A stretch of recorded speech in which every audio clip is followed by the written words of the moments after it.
آتش زدی به جانم ای درد بی امانه، بگذار تا همیشه در شعله‌ات بمانه.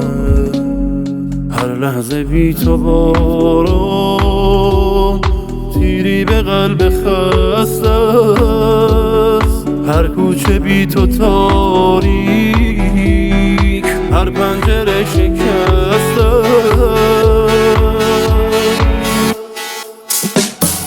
راهی شدی که عمری در پیت آوارم، به هر آینه رو کردم شکست غرور نیمه جانم.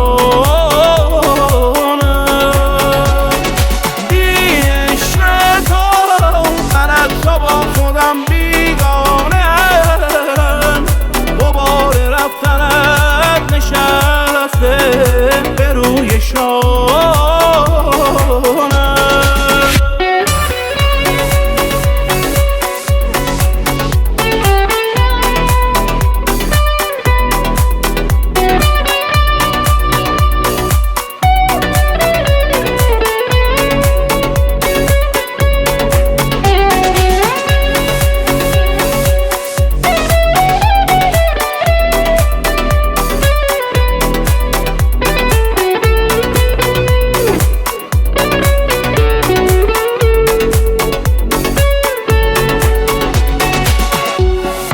مگر ز من چه دیده ای این گونه دل بریده ای؟ تویی که جانم شده بودی و به لب رسیده ای، تویی که جانم شده بودی و به لب رسیده ای.